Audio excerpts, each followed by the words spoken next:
Hello everyone and welcome back to Let's Play Shantae Risky's Revenge. In the last part, we beat the Squid Baron's Labyrinth and got the first magic seal, and now we're gonna make our way west of Scuttletown to hopefully find the second one. And in doing so, we actually reached this area, Pumpkin Fields. I think this is a returning area from the first game, but as I think I mentioned before, I don't quite recall it because I haven't played the first game since I did the LP, which is, mind you, uploading at the moment, but by the time this gets uploaded, it will have been a few months, to say the least. Obviously, there's a warp squid back there, so if you want to teleport here at any time, there it is. Now, I have to wonder, where did the scarecrows get their pumpkin munitions aside from the first one? Because they just reached into their ass and grabbed another one. Either way, you want to enter this cave because there is a very easy to get magic gem in here, number 6.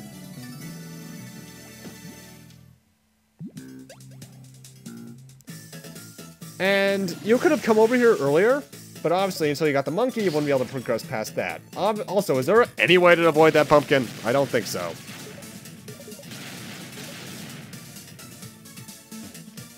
Anyway, past the save screen is the Barren Desert. With a song that I am honestly not terribly fond of. It's a good melody, don't get me wrong. It's just the fact that I don't like the instrument used. Either way, we got the Nagas here back from Shantae 1. Haven't seen them in a while, have we? But we want to enter this cave because we actually can't progress any farther west going that straight direction. So I have to come into this place, which I believe is called Transition Cave. Or that's what I've always called it, because that's what it is. It's a cave for transitioning.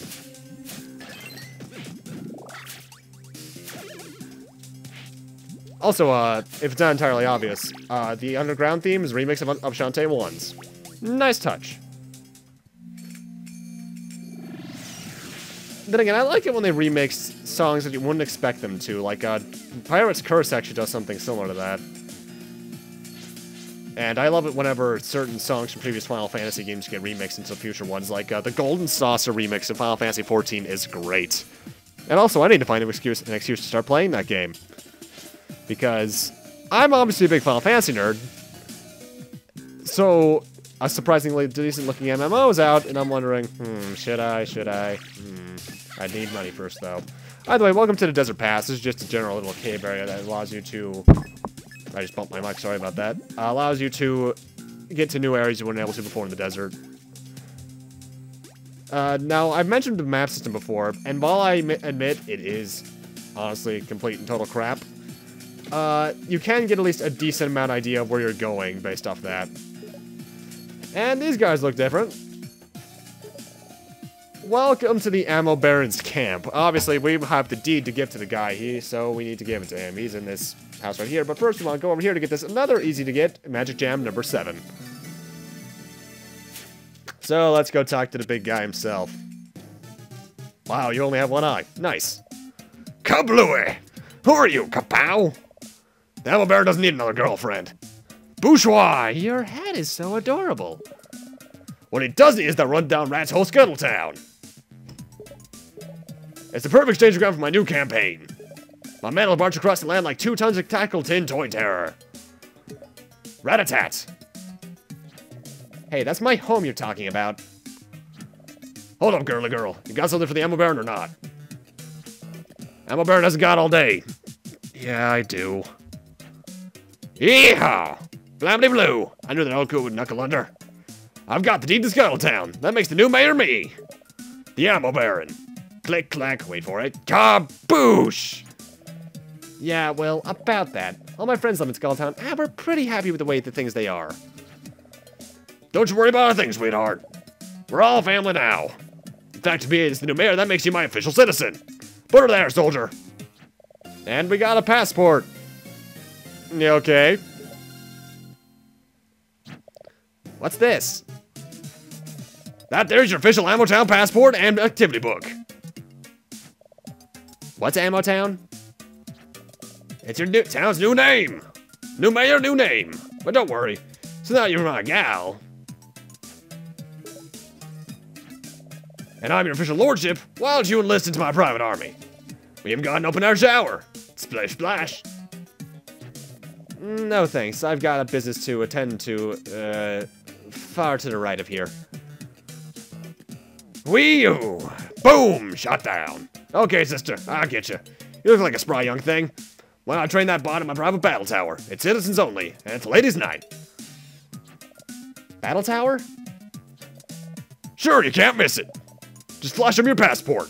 Make it to the top and you get a prize. Tell them the Animal Baron sent ya. He's a character. I like him. Either way, with that, we actually do need to do that because the battle tower is technically the next dungeon. Technically. And we obviously need the passport to do it, so yeah. Railroading. Of the sort, I suppose. Also, here's the thing I noticed. The bat enemies. They're back from Shantae 1, but the design in this game especially makes it look like they're actually an abandoned transformation for Shantae. It's the little tiara in specific that does that to me. I forget if they looked exactly like that in Shantae 1, but it's similar, that's for certain. Now, we don't actually have to come over here, if not entirely later, then ever. But I want to come over here because there's an item we'll be able to get here later on. And there's a teleport point over here, so I want to activate that for later use.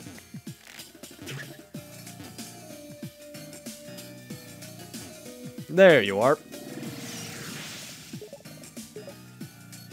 This guy is actually fairly useful for numerous reasons. Another one is to get back to the battle tower at any point. And obviously I cut back to this little cave area because we didn't need to see me backtrack to that one room. And now we're in this area. With these mummies, who I think have more HP in the original version. Or was the iOS version? I don't recall. I know for a fact one thing that Director's Cut changes, but I'll get to that in the credits sequence because it's something I can talk about there.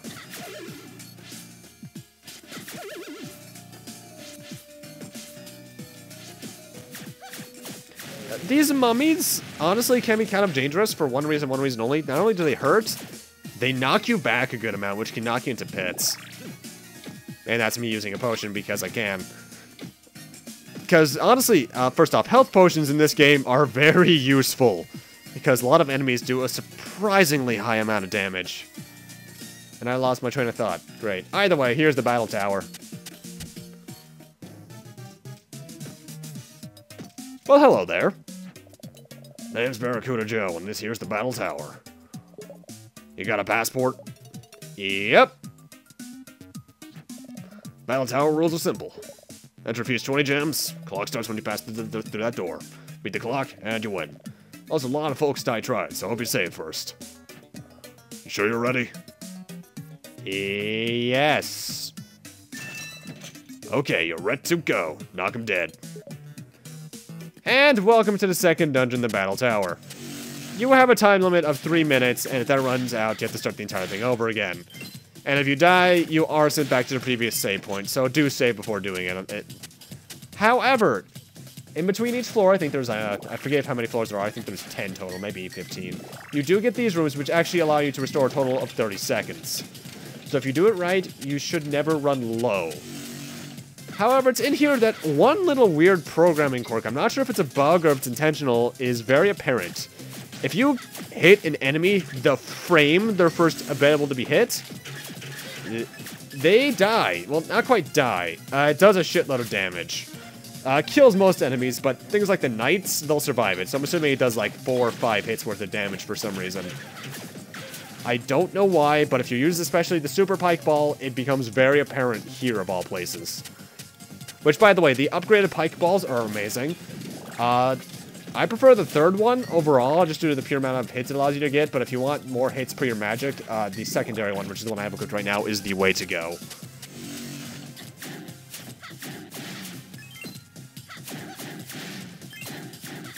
A lot of the floors just throw enemies that you've seen before, for the most part.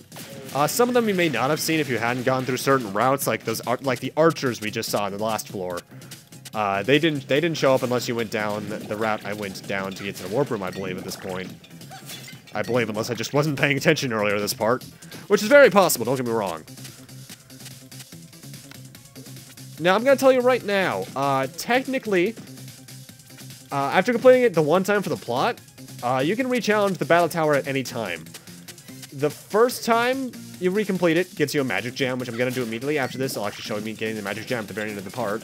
And after that, you can recomplete it anytime you want for, I think, 300 gems as a reward, or is it 400? Either way, a crap load of gems, so if you want the best way to grind for gems, it's this place.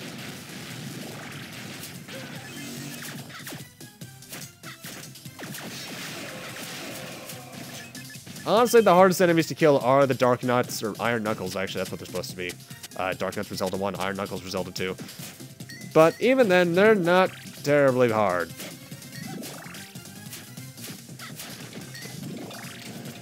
One odd little quirk that I can't tell what the hell it is about is that when you're in one of the little transition rooms, like that room we were just in, actually, when you get to the top of it, there's the sound of clockwork. I'm not sure why that is, or even if it's supposed to be there. It might be a bug for all I know. But it's certainly weird. I like the Battle Towers theme, though. It's a nice little track. It's one of those little...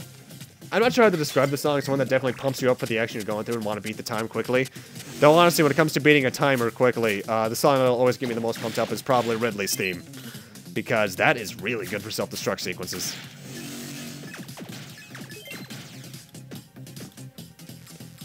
Really, though, the Battle Tower isn't too bad. In fact, I think it drags on a little too long because we're 11.5 minutes in, I believe. And this video is a total of 17 minutes long-ish. Yeah, we're here for most of the video still. Let's see, we're on floor 7. How many floors are there? Are there 10 or 15? A lot, either way. Admittedly, though, coming back here later in the game is really funny. Because it's very possible to make yourself go up in full minutes due to the amount of how quickly you beat certain floors. I love it when games do that. Feeling powerful is really nice in games. It's a really nice feeling. Though I can't tell what game makes me feel the most powerful. It's probably a Metroid game of some sort, knowing my luck, but I can't tell. Well, actually, no. Resident Evil 4 did a really good job with that, thanks to the Chicago typewriter, which I absolutely love, and is one of the main reasons I kind of want to do 2 playthroughs of Resident Evil 4, one with one new game plus one not, but that'd probably get very boring. Mind you, that requires me to play through Resident Evil 2, Resident Evil 3, maybe Code Veronica if I feel like it. Because I do not like Code Veronica much at all. Especially Steve. Steve can go burn in hell. God, I just made an unintentional pun and I didn't even realize it. Ah. Then again, unintentional puns are probably best puns. Especially when the fan bases yell at you. Oh, actually, no, there is a new enemy here. The blue Iron Knuckle. He just has more health. That's it. Honestly, this place drags on a bit too long for its own good, in my opinion. The one thing I can say about... Okay, 11 floors. That's how many floors there are. Now you know. And knowing it's at the battle, G.I. Joe. And the final floor is just a smorgasbord of every enemy we've fought so far. Like I said, the Battle Tower drags on a bit too long for its own good. But at the same time, at least it's very good for getting gems, because aside from the gems you get for beating it, the 3rd time onwards, you also get gems from all the enemies. So you can possibly get upwards of an excess of 450 gems, or 350, one of the two. But the thing is, like I said before, this is technically the 2nd out of the 3 dungeons, because I'm gonna say right now, we get a magic seal for beating this place. And this is one of the elements that definitely makes it seem like the game was slightly rushed. Because we're getting the 2nd magic seal in as many parts. So, yeah.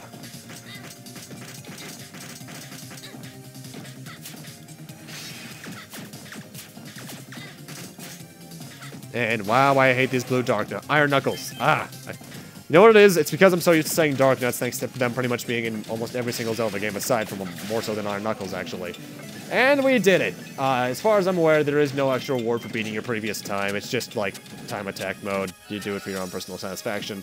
And there is Magic Seal number 2. That was not a very satisfying dungeon, honestly. It'd be nice for a little mini-game on the side to get, like, magic jams and gems, but a required thing? No. I don't think that's a good idea. Looks like we got a winner. Let's see what you found up there. What's that? A magic squeal. I thought the Ammo Baron only kept valuable treasures up there. Just junky junk. Shoot, that's embarrassing. Tell you what, we've got other stuff up there too, like actual cash prizes. Something worth something. Just come back anytime for a rematch and I'll set you up with some real prizes you can use. We'll track your best scores and make all that, make it really worth your while. Just so there's no hard feelings, take this here. And we get the forest key. This is required. No idea what that thing's for. Looks old, like something a woodsbro would use or to wind their watch with some dumb thing. Take it, it's yours. Thanks, Barracuda Joe. You're a lifesaver. Mwah. Don't say kiss to me unless you're actually giving me a kiss. Otherwise, it's just words, okay? Okay. Mwah. Okay, you're doing it again. Get going. Be sure to hit a save room. First out to the left. I like Barracuda Joe. He's funny. Sensing a pattern here. Risky boots! I had a feeling you'd show up. I'm afraid my patience for you is starting to wear thin. Why don't you hand over both magic shields now and save you and your dear uncle from any further unpleasantness? Never. Fine, we'll do this the hard way. You'll both beg for mercy in the end. You'll see. I just want to know where she gets her moon jump capabilities. Actually, I wonder how she's going to play over in the sequel. Either way, like I said, for beating the place again, you get a magic gem, number 8. And you have to recollect the magic seal, which is stupid. I would have done some gem grinding now, but I didn't think about it, honestly. Plus, I think at this point, due to my editing, the part was already running around 27 minutes, due to me really excessively checking my notes. So yeah. Looks like we got a winner. Enjoy your prizes and come back soon. And we'll never talk to Barracuda Joe on screen again. But with that, I'm going to need to end this off here. Thank you guys for watching, and in part 5, we'll see what we have to use that forest key for. See you guys then.